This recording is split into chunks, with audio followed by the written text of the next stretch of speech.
Estamos aqui na companhia da querida Monique Oati. Monique, obrigado pela tua presença aqui para dar esse depoimento do Direito Autoral, nesse espaço super agradável do Jockey Club. Eu queria começar esse bate-papo com você falando dessas múltiplas atividades em você e exercidas com igual talento, né? Bailarina, dança flamenca, né? A gente vai falar um pouco sobre isso também. Atriz, você é cirurgiã dentista também, né? Já fez trabalhos em teatro, cinema. E também tem uma joia preciosa, que são as doçuras da Nick, né? Me fala um pouquinho do que surgiu primeiro na sua vida, ou se essas coisas foram surgindo, se amalgamando naturalmente. Bom, primeiro eu quero te agradecer o convite mais uma vez, né? A gente pode estar aqui juntos nesse lugar lindo. É um prazer enorme estar aqui com você. Bom, eu acho que as coisas foram acontecendo, né? Eu comecei muito pequena a dançar, comecei a dançar aos 3 anos, sim. Comecei a tocar piano aos 6. Então a arte na minha vida ela veio desde muito nova, né? Minha avó é pianista, aí comecei a dançar, comecei a tocar piano, entrei em escola de música, me formei, né? Eu sou formada em escola de música, em piano, e comecei a fazer teatro no colégio, mas assim, eu sou nortista, sou de Macapá, e infelizmente lá a gente não tem, né, toda essa estrutura, né, para estudar, então eu sempre falei que quando eu me formasse, faculdade, eu viria para o Rio para estudar, né, de fato, para ser atriz. Mudei para Belém aos 16 anos, foi quando eu passei no vestibular para odonto, me formei, e aí quando eu formei eu vim para o Rio fazer pós-graduação e estudar para ser atriz. Então eu fiz 2 pós-graduações na área de odontologia e me formei como atriz também, né? Eu sou bacharel em teatro, sou formada, fiz faculdade. Então as coisas foram caminhando assim devagar. E o doce surgiu como um hobby, acabou virando um negócio, né? Eu tenho uma veia empreendedora muito forte, meu pai é empresário. Então eu acabei criando a Doçuras da Nick Oati, que é a minha marca, que é uma marca registrada. E também me formei no Cordon Bleu, né? Então também tenho a formação de patissière. Hoje em dia eu também dou cursos, dou consultoria e trabalho nas 3 áreas, né? Como dentista, como atriz e como chefe. E você também participou de mostras de dança flamenca maravilhosa. Como é que chegou o flamenco na tua vida? Então, quando eu cheguei no Rio, eu queria muito começar a dançar aqui, né?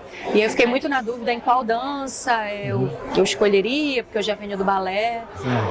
E eu gosto muito do sapateado. Eu cheguei a dar aula de sapateado uma época na minha vida, porque eu também dancei muitos anos.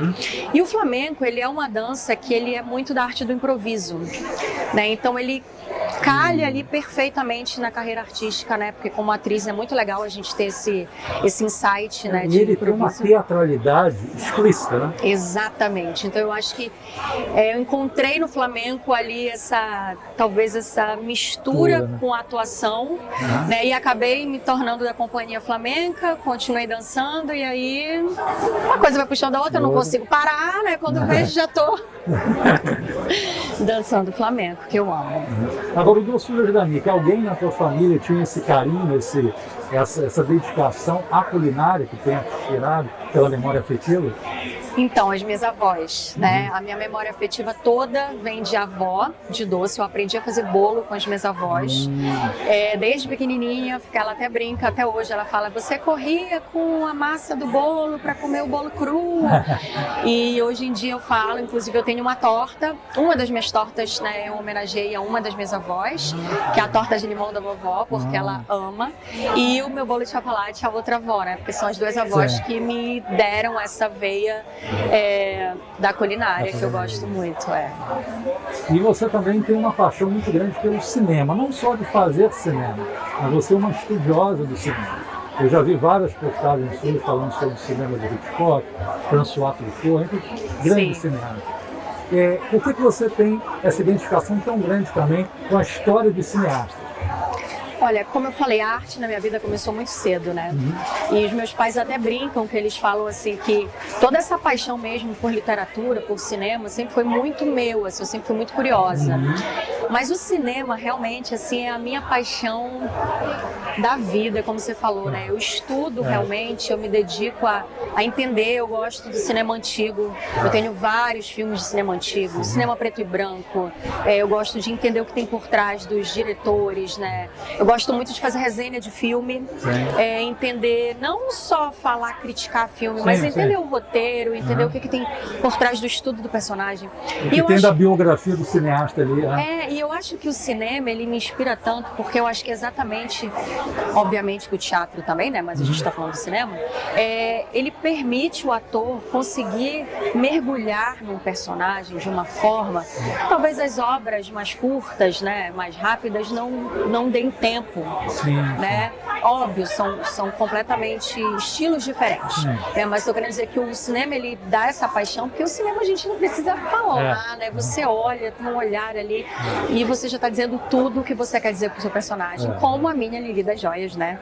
Que foi o divisor de águas na minha carreira. Dos Jovens Polacos, né? Um filme maravilhoso. Exatamente, que eu tive a honra de participar, que é uma personagem que era isso, eu falava com olhar, né? E foi muito difícil, porque é engraçado que a maioria dos atores, quando eles já pegam, eles falam assim, deixa eu ver o que eu vou falar, né?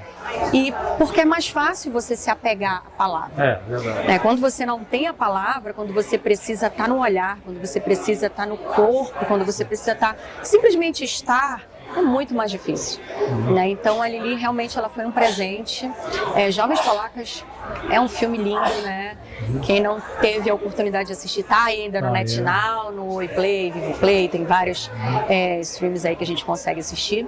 E foi uma honra fazer essa personagem que existiu, né? De fato, que tem uma história tão triste, mas que eu fui abençoada por poder contar um pouquinho da história dela.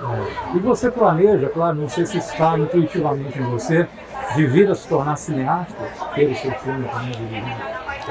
Olha, muita gente me pergunta isso. Eu gosto muito de estudar, mas eu confesso que eu gosto muito de realmente atuar. A minha paixão é a atuação.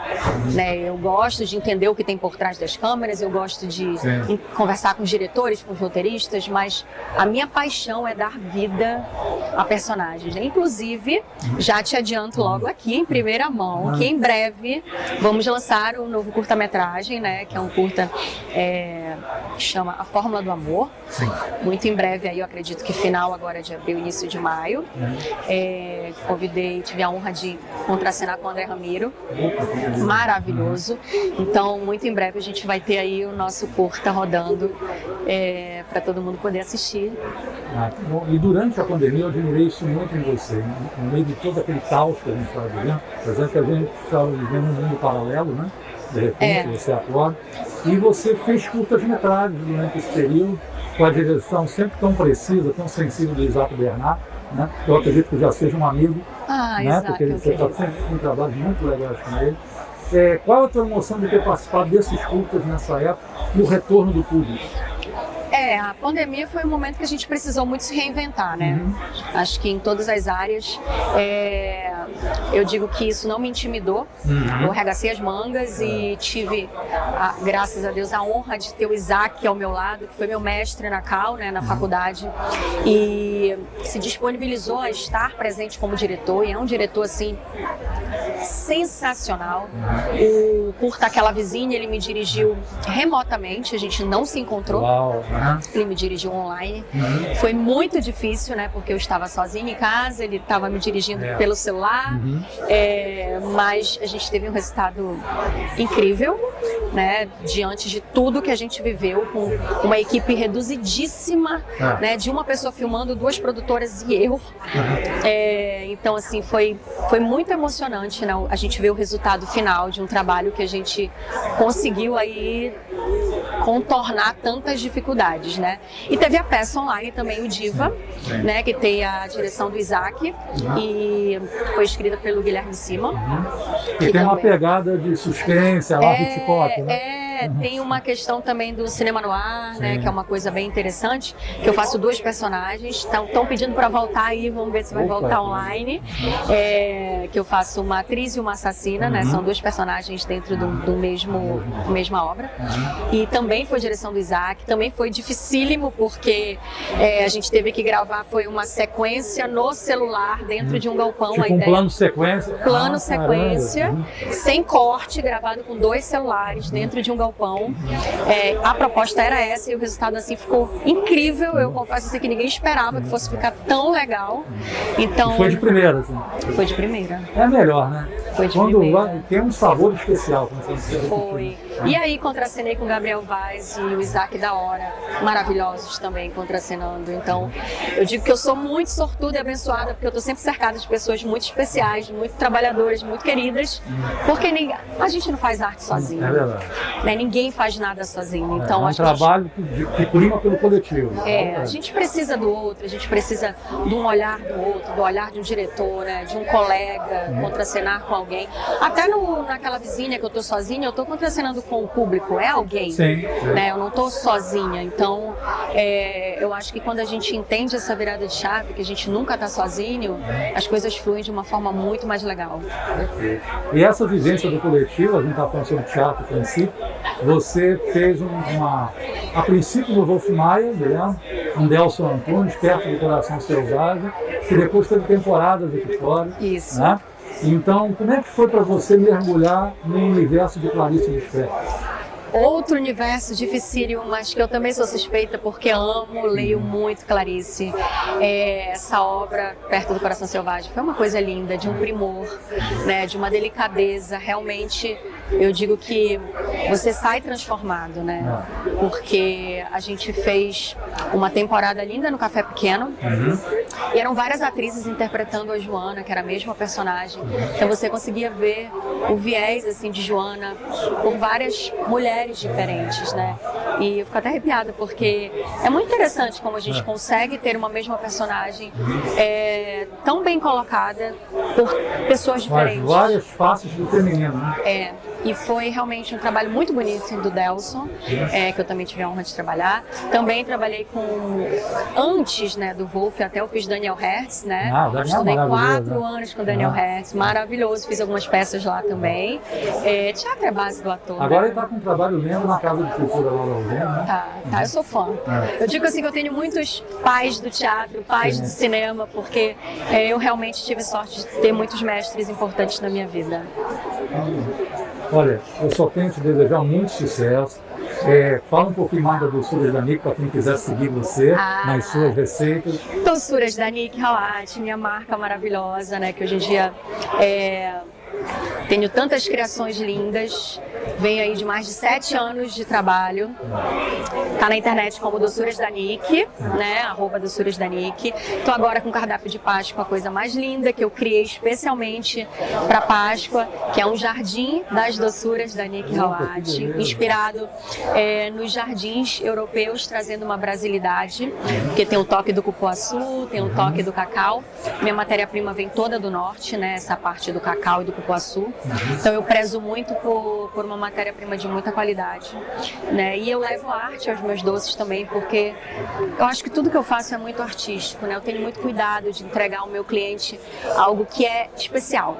É assim, você tem certeza que você vai ganhar algo que é seu, que não é algo que foi feito em escala para um monte de gente, sabe? Então é um trabalho artesanal realmente muito, muito delicado, que eu amo fazer e que eu espero que as pessoas gostem e possam experimentar.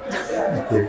Muito obrigado, Nick, mais uma vez. Querido, muito obrigada. E sempre conte aqui com o Divã Cultural, um espaço sempre aberto para você. Obrigada e parabéns, tá, por trazer a gente aqui, por deixar os atores falarem. Isso é muito importante nesse mundo que a gente vive. Obrigado. Obrigada.